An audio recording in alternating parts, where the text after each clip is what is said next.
My name's Caleb. I love to stay active. I was a former baseball player in high school and college. I love to work out. I come from an awesome family, which made me ultra competitive. I have 4 siblings that all played or play college sports. My dad played college sports. My aunts and uncles played college sports. Some played professionally. Came from an awesome Christian family. Most people don't know this about me. I was actually homeschooled until high school. So had an awesome teacher, that being my mom, until I was in 9th grade. All of my siblings had that same experience. I guess one other thing that really shaped me growing up was that I had a couple of health issues. I'm 6'1" now, but when I was 6 years old, I was diagnosed with low growth hormone. So I took a shot every single night to boost my growth hormone levels until I was 18. And then I also had a blood platelet issue when I was 8 or 9 that I went through for 2 or 3 years. So had a couple of health issues growing up, which I think have definitely helped define who I am a little bit in terms of stick-to-itiveness and just grit and ultimately trusting God through all of that. So yeah, I think that describes me. My name's Alyssa, and I was born in Firth, Nebraska, just south of Lincoln. I'm the youngest of 4 siblings, so I have 2 older sisters and a brother, and then me. 2 awesome parents, and I grew up, went to Norris. My dad is a pastor, and my mom worked part-time at home, teaching piano and voice lessons, and then worked at church in the worship and arts, and still does. And so just spent a lot of time at church and loved my childhood, loved playing sports. I played volleyball and basketball, track for 2 years, and tennis, and was in show choir and choir. So loved high school. It was super fun. And then went to UNL, graduated with a degree in special education, and I guess I chose that because I just really wanted to be around high school students. I love high school students, and knew that I wanted to be around education and coaching potentially. And so that's where I got my first job at Gretna High School and was a special ed teacher there, and then transitioned to high school counseling. Love hanging out with my family, my friends, my nieces and nephew, and just being around people. I also love my alone time. Probably my favorite thing is having a slow morning by myself and not talking to anyone. So I definitely thrive. I'm an introvert, and so need my alone time in order to feel rejuvenated. All my love is yours. All my love is yours. All my love is yours. So Caleb and I met on March 14th via text, actually. I got a random text message from my brother who screenshotted a message from an old teacher from Papillion South. His name's Scott Morris. Scott basically asked my brother Sam if I was in the city of Omaha, if I was part of a church, and if I was single. And that he wanted to set me up with a friend of his. I was like, sure, why not? So he ended up texting me. I was at my cousin's wedding in Chicago, and so we exchanged some texts that night and kind of figured out that we had a lot in common and that we loved a lot of the same things, came from great families. So I think from there we were both probably hopeful. Talked for the next 5 days, ended up meeting for a game of putt-putt. We met up on a Thursday. It was a total blind date.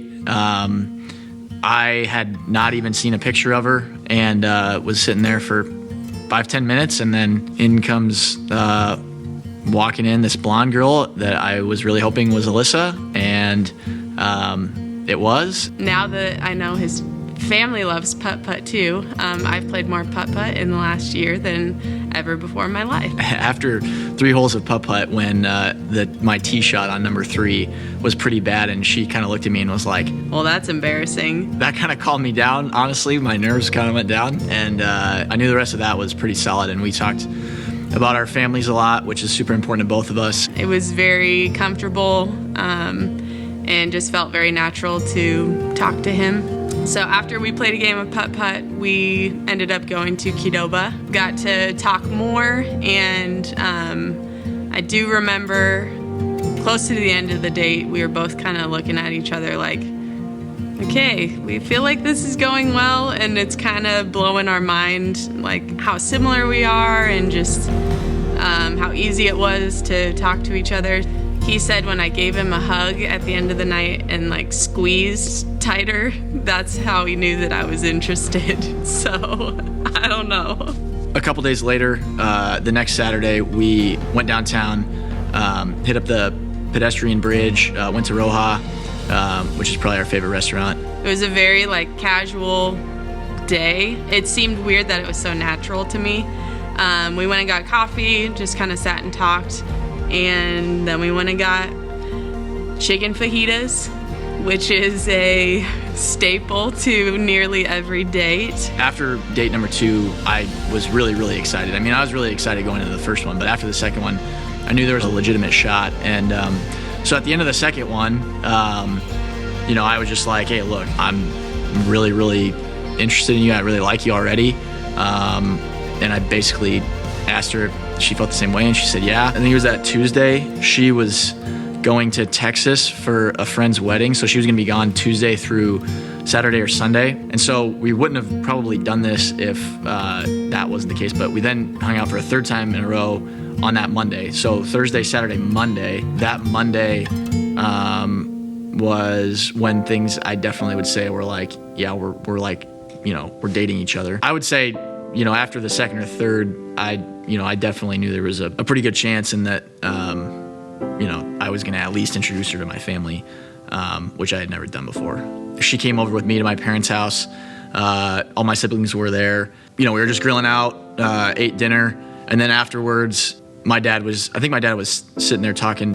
He says, it's just kind of funny how Alyssa's over there playing volleyball with them, and it's just kind of cool how it just seems to fit in. Things were going well, and we just really hit it off. She went to Europe for 2.5 weeks in mid-June. I think we kind of both were like, well, we're both really interested. It's serious, but we'll see how this goes. 2 or 3 days after that, I was like, yeah, it's kind of nice having time again. And then the last 2 weeks, I definitely would say I was like, all right, yeah, I'm ready for her to be back. I was busy and I was like sightseeing, but I definitely missed him. And then he said a couple days in, once he had finished everything on his to-do list, then he was like, okay, now I miss her. So then the next like 2.5 weeks they were harder for him than they were for me. I was touring the world, so I was fine. That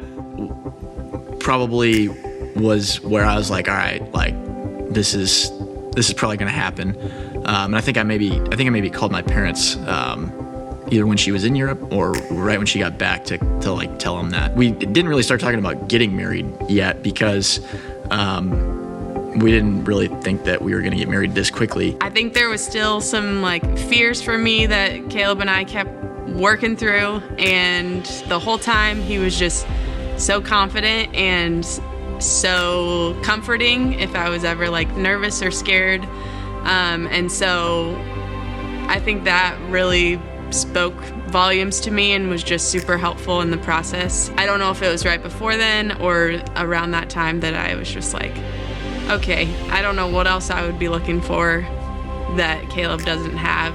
So, and I don't know who else I could find like him. And so it was pretty quickly determined in my mind that I would probably marry him. So we went to Texas at the end of July. That was a pretty defining moment, I think, because we just got to have a lot of car time to talk and get to know each other better. That was an awesome trip. On the way back from Texas, that was really the first time we had a really serious conversation of like, all right, let's start looking at rings soon. What's a realistic timeline of, when we would want to get engaged and when we would want to get married? We drove for like 6 hours straight, I think we got to Oklahoma City, and we had talked that whole entire time.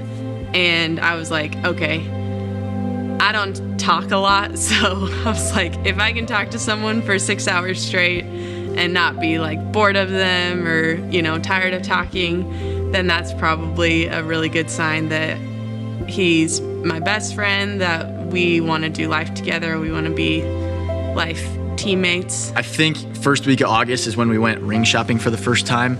I mean, I didn't have a clue what we were doing. And Alyssa, I think, had a little bit more of an idea, but even she would probably admit that she didn't really know what she wanted, other than she wanted the ring to be, unique. I think I secured the ring in mid to late August. It wasn't really burning a hole in my pocket. I have a safe at my house I put in there, so it was kind of out of sight, out of mind. I had no idea if it was going to be like 2 weeks after we looked at rings or if it was going to be months later. I don't exactly remember how or when the plan came to fruition in terms of how I was going to ask her. We went to Colorado, and so we left on a Thursday. There was a family wedding of theirs on Friday night. So then the next morning, he had to go home.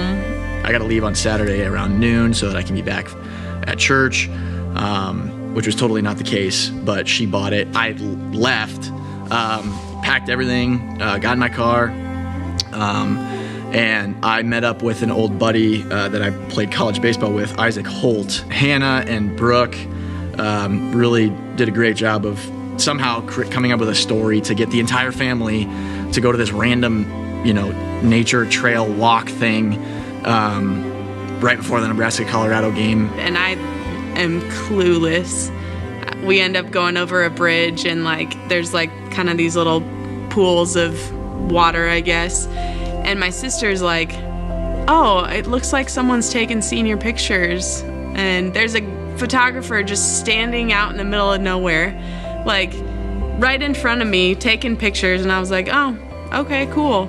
Didn't even think anything of it. She got close enough, and so I popped out, and she obviously knew right away what was going on. So got down on one knee, asked her, and she said yes. Then we got to hang out all that day, and then we watched the Nebraska-Colorado game, and yeah, it was super chill, just like we like it. Nothing fancy, but super sweet. The things that I love about her is just that she's got a massive heart, tons of compassion, genuinely cares for people. What I initially loved about Caleb was he was so honest, and I mean, what he told me was exactly what he meant, and he didn't play any games. She reminds me a lot of the women of the faith in the Bible. I mean, she's high character. She's a woman's woman. I know it's cheesy, but she reminds me of the woman you read about in Proverbs 31. He was very forthright in sharing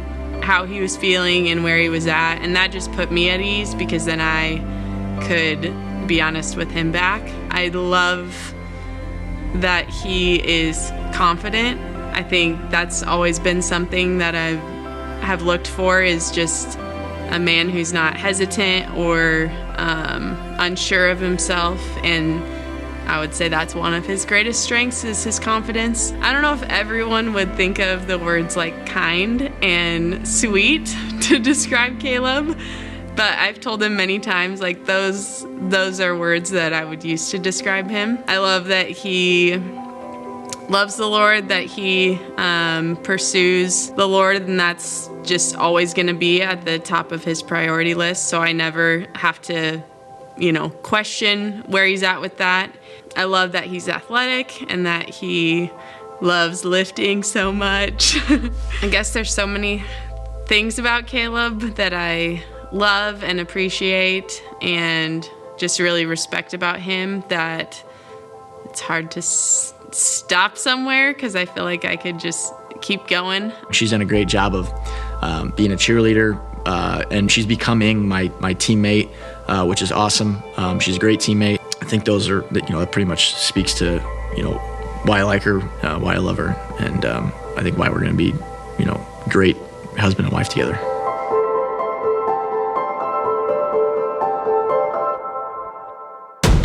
Thanks so much for hearing both of our stories and how we met and our relationship thus far. And we're just super thankful to those of you who have traveled, whether that's flying or driving, to spend this day with us. And I hope it's not blizzarding out.